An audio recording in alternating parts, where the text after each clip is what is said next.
புதிய சுப்ரீம் லீடரை அறிவித்திருக்கிறது. அவர் வேறு யாரும் அல்ல, மரணித்த ஆயத்துல்லா அலி ஹாமனி அவர்களுடைய மகன், இரண்டாவது மகன் ஆயத்துல்லா அலி முஜ்தபா என்கிறவர் தான்.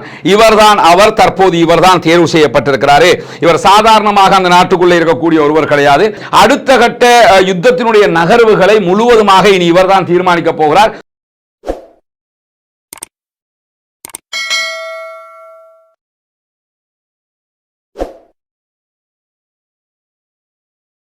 அன்பிற்கினிய சகோதர சகோதரிகளே, நம் அனைவர் மீதும் ஏக இறைவனுடைய அமைதியும் கருணையும் உண்டாகட்டுமாக என்கிற உயரிய பிரார்த்தனைகளோடு ஈரான் அமெரிக்க இஸ்ரேலிய நாடுகளுக்கு இடையிலான ஒரு மாபெரும் யுத்தம் தற்போது நடைபெற்று வருவது நமக்கெல்லாம் தெரியும்.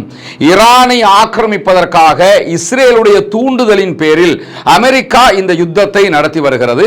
குறிப்பாக கடந்த ஆண்டு ஜூன் மாதம் காசா யுத்தம் நடைபெற்றுக் கொண்டிருக்கும் போது இதே மாதிரியான ஒரு தூண்டுதலின் பேரில் ஆல்ரெடி இந்த யுத்தத்தை ஆரம்பித்திருந்த இஸ்ரேலுக்கு பக்கபலமாக அமெரிக்காவும் யுத்தத்திலே இறங்கி தாக்குதல்களை நடத்தியது. 12 நாட்கள் நடைபெற்ற அந்த யுத்தத்திலே மாபெரும் வெற்றியை ஈரான் சந்தித்திருந்தது.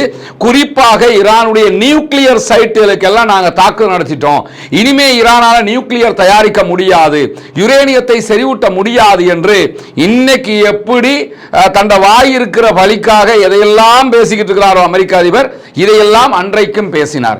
அன்றைக்கு பேசிய அடிப்படையில் நியூக்ளியர் சைட் எல்லாம் அழிக்கப்பட்டிருந்தது உண்மை என்றால் இன்றைக்கு இந்த யுத்தமே தேவையில்லை என்றாக இருக்கும். அன்றைக்கு அவர் சொன்னது பொய், அவர்களால் அதை அழிக்க முடியவில்லை. எனவே மீண்டும் ஒரு யுத்தத்தை ஆரம்பித்திருக்கிறார்கள். இந்த யுத்தம் ஆரம்பிக்கப்பட்டு முதல் 24 மணி நேரங்களுக்குள்ளாக ஈரானுடைய ஷியா ஆன்மீக தலைவராக இருக்கக்கூடிய ஆயத்துல்லா அலி ஹாமனி திடீரென அமெரிக்காவினுடைய தாக்குதலில் கொல்லப்பட்டிருக்கிறார் என்கிற செய்திகள் வெளியாகி இருந்தது. ஆயத்துல்லா அலி ஹாமனி கிட்டத்தட்ட 40 ஆண்டுகளுக்கு மேலாக ஈரானுடைய உச்ச தலைவராக செயல்பட்டவர். ஈரானுடைய அரச கட்டமைப்பை சுருக்கமாக புரிந்து கொள்ளுங்கள். ஈரான் 2 விதமான ஆட்சி கட்டமைப்புகளை கொண்டிருக்கிறது. ஒன்று, ஆயத்துல்லா என்கிற உச்ச தலைவர், சுப்ரீம் லீடர் என்கிறவருடைய தலைமையில் இருக்கக்கூடிய ஒரு பகுதி இருக்கிறது.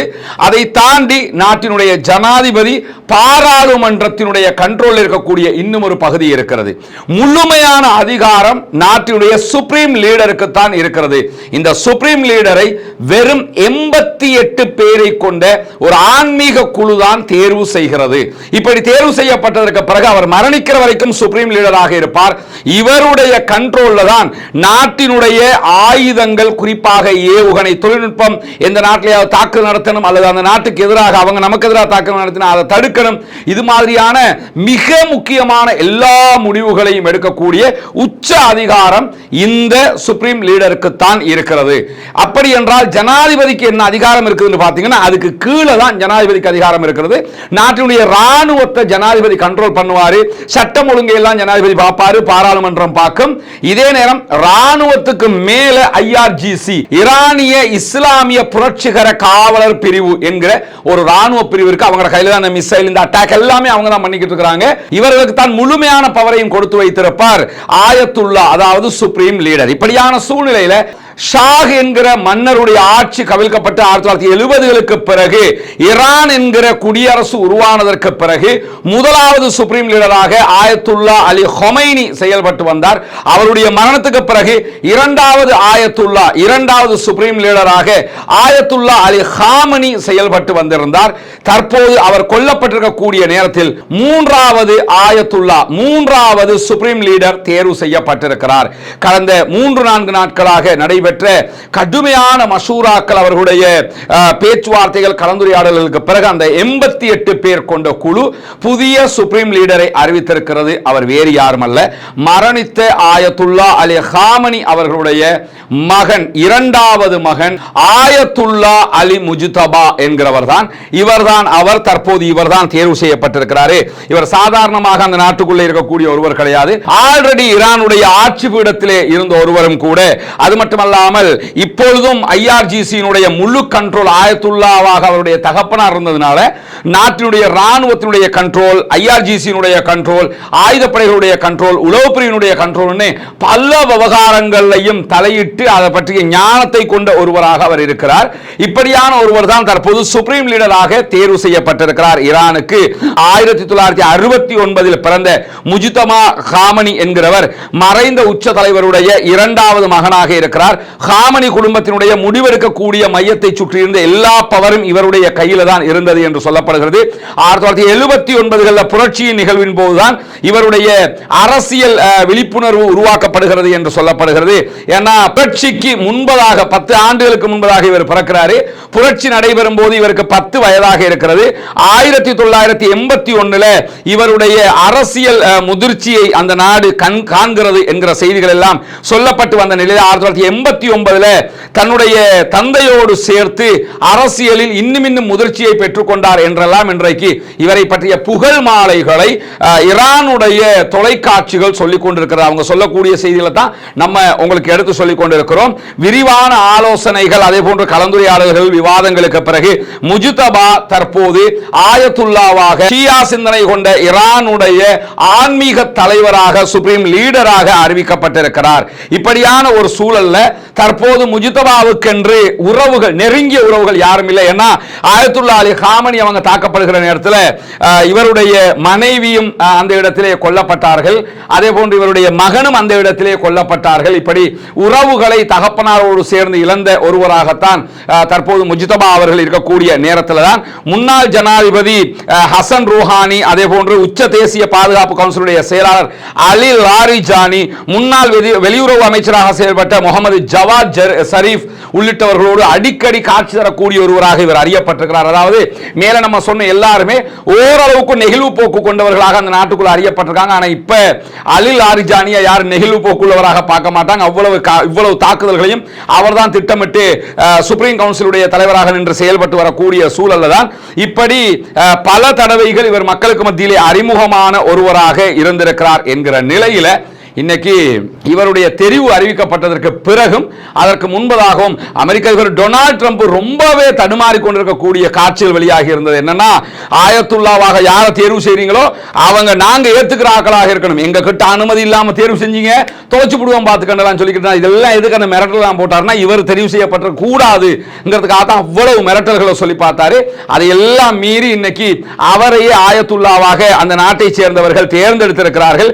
இப்படியான ஒரு சூழல் தான் அமெரிக்க அதிபர் டொனால்ட் ட்ரம்ப் விடுத்திருக்கக்கூடிய அறிவிப்பில் என்ன சொல்றாருன்னு கேட்டா, முஜ்தபாவினுடைய தேர்வை நாங்கள் ஏற்றுக்கொள்ளவில்லை, எங்களுடைய அனுமதி இல்லாமல் யாராவது ஆயத்துல்லாவாக தேர்வு செய்யப்பட்டால் அவர்கள் எங்களுடைய இலக்காக இருப்பார்கள், அவர்களை நாங்கள் தாக்கி அழிப்போம் என்று இப்படியெல்லாம் ரவுடித்தனமாக உலகத்தில் எந்த ஜனாதிபதி நடந்துகிட்டது கிடையாது. இவர் தான் நடந்து கொள்றாரு. அது மட்டுமில்லாம ஆக்சியோஸ்ல இவர் சொல்லும் போது இந்த முடிவை நாங்கள் ஏற்றுக்கொள்ளவே முடியாது. காமனியினுடைய மகன் முஜ்தபா பொறுத்தவரை ஒரு பலவீனமான நபர், அவரை பத்தி பேசி நாங்க டைமை வீணடிக்க விரும்பல அப்படிங்கிறாரு. இந்த ஆள் ஒரு பலவீனமான நபர்ண்டா நீ எதுக்கு இவ்வளவு துள்ளி குதிக்கிற? அந்த ஆள் ஒண்ணுக்கு உதவாத ஆளு, அவரை பத்தி பேசி என்ன செய்ய? அதெல்லாம் ஒரு மேட்ரான்ட்டு போக வேண்டியதானே. ஆளு எப்படிப்பட்டவர் என்பதை தாண்டி அந்த பதவி எப்படிப்பட்டதுங்கிறது அவருக்கு டொனால்ட் ட்ரம்புக்கு நல்லாவே தெரியும். அதனாலதான் அந்த ஆட்டம் போறாங்க. ஜனாதிபதியை விட இவருக்கு தான் பவர் கூட. இப்ப எந்த நேரத்திலையும் ஆயத்துல்லாவாக யார் வருவாங்களோ அந்த நாட்டின் லீடராக அவங்க ஜனாதிபதியை விட பலமிக்கவங்களாக இருப்பாங்க. அந்த அடிப்படையில் தற்போது முஜ்தபா ஈரானுடைய ஜனாதிபதி பெசக்ஷியனை விட பலமிக்கவராக இருக்கிறார். இப்படியான ஒரு சூழல்ல அடுத்த கட்ட யுத்தத்தினுடைய நகர்வுகளை முழுவதுமாக இனி இவர் தான் தீர்மானிக்க போகிறார். இனி அந்த உச்ச கவுன்சில் அது இதெல்லாம் தீர்மானிக்க போறதுல உடனடியாக ஈரானுடைய ராணுவம், ஈரானுடைய ஐஆர்ஜிசி, ஈரானுடைய எல்லா பிரிவுகளும் தங்களுடைய ஆதரவை முஜ்தபாவுக்கு அறிவித்திருக்கிறார் என்கிற செய்திகள் வெளியாகி இருக்கிறது. பொறுத்திருந்து பார்ப்போம் என்னவெல்லாம் நடக்க போகிறது என்பதை. ஈரானுடைய சுப்ரீம் லீடராக முஜ்தபா அவர்கள் தெரிவு செய்யப்பட்டிருக்கிறார்கள். இது ஈரானுடைய நாட்டினுடைய அரசியல் கட்டமைப்பு என்கிறத புரிஞ்சுக்கிறங்க. இந்த தெரிவுகளுக்கும் இஸ்லாத்தினுடைய அடிப்படைகளுக்கும் சம்பந்தம் கிடையாதுங்கிறதையும் புரிஞ்சுக்கிறங்க. அது அந்த நாடு சுப்ரீம் லீடராக அவரை வைத்துக் கொண்டிருக்கிறது. அந்த பதவிக்குரிய ஆள் தேர்வு செய்யப்பட்டிருக்கிறார் என்பதுதான் இந்த இடத்திலே நாம் புரிந்து கொள்ள வேண்டிய அடிப்படையான விவகாரமாக இருக்கிறது. தொடர்ந்து தொடர்ந்து இணைந்திருங்கள் ரஸ்மின் மைசி நியூஸ் மற்றும் ரஸ்மின் டாக்ஸ் ஆகிய 2 சேனல்களோடு நம்முடைய செய்திகளை உடனுக்குடன் உங்களுக்கு கொண்டு வந்து தருவதற்கு தயாராக இருக்கிறோம். ஈரான் மீதான ஆக்கிரமிப்பு நீங்கி மத்தியர்களுக்கு அமைதி பெற வேண்டும் என்று அல்லாஹ்விடத்திலே பிரார்த்திக்கிறார். அதே நேரம் இதெல்லாம் பார்த்தீங்கன்னா அவங்க அவங்களுடைய கிச்சனில் தான் நம்ம நிற்கிறோம். இது யானை வரக்கூடிய ஒரு பகுதி. அது மட்டும் இல்லாமல் பெண்கள் இந்த வீடுகளில் இரவு நேரத்திலையும் பகல் நேரத்திலையும் இந்த கதவுகள் எல்லாம் எடுக்கிறதுக்கு முடியலை. அந்த அளவுக்கு இருக்கக்கூடிய ஒரு தெரிச்ச நிலையில் அழிஞ்ச நிலையில் இருக்குது.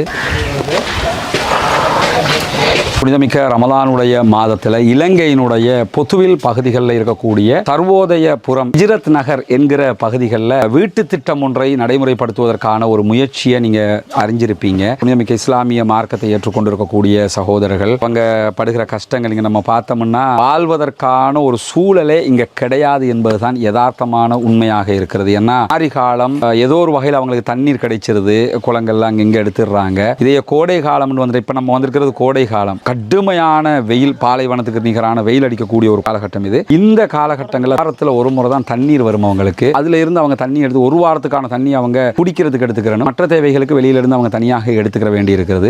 ஒரு 110 குடும்பங்கள் இருக்கிறாங்க. இருக்கக்கூடிய வீடுகள், இந்த வீடுகள் எதுவும் அவங்களுக்கு சொந்தமானது கிடையாது. வேறு ஆட்களுக்கு சொந்தமான வீடுகள் எடுத்து அவங்க கொஞ்சம் திருத்த பணிகளை செஞ்சு இருந்துகிட்டு இருக்கிறாங்க. இது கிச்சன் தனி, ஹால் தனிங்கிற எந்த ஒரு வேறுபாடும் இந்த வீடுகளுக்கு கிடையாது. ரொம்ப ஒரு அடிமட்டத்தில் இருக்கக்கூடிய சகோதரர்கள். எனவே இந்த ரமலானுடைய மாதத்தில் அவங்களுக்கான உதவிகளை செய்வதின் ஊடாக, ஜகாத்து தான தர்மங்களை கொடுப்பதின் ஊடாக நம்ம இந்த வீட்டு திட்டத்தை சக்ஸஸ்ஃபுல்லாக நடத்த முடியும். அப்படி நடத்துகிற நேரத்தில் கண்டிப்பாக அவர்கள் நிம்மதியாக வாழ்வதற்கான வாய்ப்பு அவர்களுக்கு கிடைக்கும் இன்ஷா அல்லாஹ். நபிகள் நாயகம் ஸல்லல்லாஹு அலைஹி வஸல்லம் அவர்கள் புனிதமிக்க ரமலானுடைய மாதத்திலே நிறைய தான தர்மங்களுக்கு நமக்கு வழிகாட்டி இருக்கிறார்கள். இஸ்லாம் நமக்கு 8 வகையாக பிரித்து ஜகாத்தை 8 கூட்டத்துக்கு கொடுங்க என்கிற வாய்ப்பை தந்திருக்கு. எந்த பகுதிகளிலையும் ஏதாவது அந்த கூட்டத்தில் ஒரு சாரார் இருப்பாங்க. அதுலேயும் நமக்கு கிடைத்திருக்கக்கூடிய ஒரு வாய்ப்பு என்னென்னு கேட்டால், முஅல்லஃபத்துல் குலூப், உள்ளங்கள் ஈர்க்கப்படுகிற இந்த இஸ்லாத்தை நோக்கி வருகிற சகோதரர்களுக்கான ஒரு வாய்ப்பாக இது அமைந்திருக்கிறது. இந்த பகுதிகளுக்கு வந்து நேரடியாக இந்த ப்ராஜெக்ட்டுக்கு உதவணும் என்று யாராவது நினச்சிங்கன்னு சொன்னால் அவங்களையும் அழைத்து கொண்டு வருவதற்கு நம்ம தயாராக இருக்கிறோம். வந்து நீங்கள் பார்க்க முடியும் என்ன நிலைமையில் இந்த ஏரியா இருக்குதுன்னு சொல்லி உதவி செய்யக்கூடிய சகோதரர் முன்னால் தெரிகிற நம்முடைய தொலைபேசி மற்றும் வாட்ஸ்அப் இலக்கத்துக்கு தொடர்பு கொள்ள முடியும். அதே போன்று நம்முடைய அக்கவுண்ட் நம்பரும் உங்களுக்கு முன்னால் காட்சிப்படுத்தப்படுகிறது. ஜகாத் நிதிகளை இன்றைய அந்த மக்களுக்காக ஒதுக்குவதற்கான ஒரு முயற்சியை மேற்கொள்ளுங்கள். கணவர் என்னமா பண்ணுறாரு? கூலி வேலை செய்கிறாங்களா? நீங்கள் வீட்டில் இருக்கிறீங்க? பிள்ளைகள் எத்தனை? 2 பேர். அப்போ என்ன வாழ்வாதாரத்துக்கு வேறு என்ன பண்ணுவீங்க? தண்ணி மிஷினில் கொண்டு வந்து தாரேன். ஒரு கிழமைக்கு ஒரு தரம் வரும். சரி, அதுதான் யூஸ் பண்ணணும். எவ்வளோ தருவாங்க? ஒரு குடும்பத்துக்கு 3 பூலி 4 பூலி. நாங்கள் குளிக்கிறதுக்கெல்லாம் காட்டு பகுதியில் ஒரு கிணறு இருக்கு, அந்த கிணத்துக்கு போகிறோம் குளிக்கிறதுக்கு. அது இங்கேருந்து எவ்வளோ தூரம் இருக்கும்? எவ்வளோ தூரம் இருக்குன்னு தலைவர்? 1 கிலோமீட்டர் இருக்கும். அங்கே போய் தண்ணி எடுத்துகிட்டு வரணும். குளிச்சுட்டு வருவாங்க. இனி தண்ணிகள் தட்டுப்பாடங்களுக்கு குடிப்பானைக்கு அவங்க சார தண்ணி காணும். அம்மா உங்கள் வீட்டை கொஞ்சம் பார்க்கலாமா? நான் வரவா உள்ள?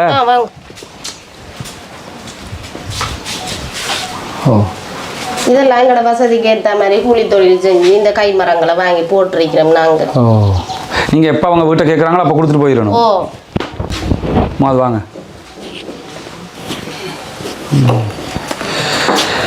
இதெல்லாம் பார்த்தீங்கன்னா அவங்களுடைய கிச்சனில் தான் நம்ம நிற்கிறோம். இது யானை வரக்கூடிய ஒரு பகுதி. அது மட்டும் இல்லாமல் பெண்கள் இந்த வீடுகளில் இரவு நேரத்திலையும் பகல் நேரத்திலையும் இந்த கதவுகள் எல்லாம் எடுக்கிறதுக்கு முடியலை. அந்த அளவுக்கு இருக்கக்கூடிய ஒரு தெரிச்ச நிலையில் அழிஞ்ச நிலையில் இருக்குது. இதுதான் அவங்க சமையல் கட்டு. இதெல்லாம் அந்த காலகட்டத்தில் ஒரு 20 வருஷத்துக்கு முன்னாடி எங்கள் ஊர்களெல்லாம் இப்படி இருந்தது. ஆனால் இப்போ அப்படி கிடையாது. இந்த சமையல் கட்டில் தான் அவங்க அந்த வேலைகளை பார்க்குறாங்க. அல்லாஹ் தான் அவங்களுக்கு அருள் புரிய வேண்டும். இரண்டாவது, நாம் அத்தனை பேரும் நினைத்தால் நம்முடைய உதவிகளை கொண்டு கண்டிப்பாக இதை வெற்றிகரமாக முடிக்க முடியும். வெற்றிகரமாக முடிக்கிறோம் இன்ஷா அல்லாஹ். அந்த நம்பிக்கையில் தான் களமிறங்கி இருக்கிறோம். ஏற்கனவே நம்ம சொன்ன மாதிரி இவற்றையெல்லாம் பார்க்குறதுக்கு விரும்புகிற சகோதரர் நாங்கள் வந்து நேரில் பார்க்கணும்னு நினச்சிங்கன்னா அத்தனை சகோதரர்களையும் நீங்கள் விரும்புகிற சகோதரர்கள் நம்ம அழைச்சிக்கிட்டு வந்து காட்டுறதுக்கு தயாராக இருக்கிறோம்.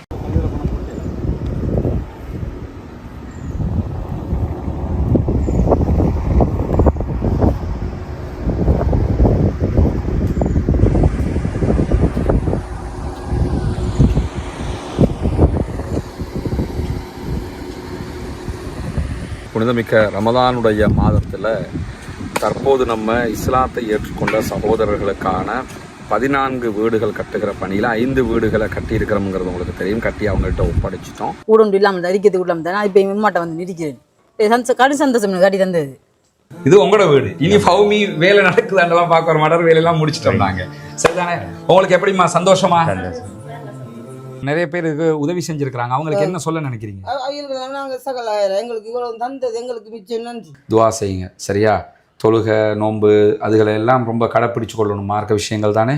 அல்லாட்ட நம்ம உலகத்துக்கு எங்களால் முடிஞ்சதை நாங்கள் செஞ்சிட்டோம், மறுமைக்கு நீங்கள் தான் தேடிக்கொள்ளணும். சரிதானே? இந்த வீடு கட்டி முடிஞ்சதோடு நாங்கள் வர்றோம். அவங்களோட மனைவி வந்துட்டாங்க வீட்டுக்கு. கேட்கும்போது என்ன சொன்னாருண்டா, நான் இதுக்குத்தான் நினைப்பேன், அந்த வீடு நீங்கள் கட்டி தந்துட்டீங்க, எனவே நாங்கள் இனி சந்தோஷமாக இருப்போம்.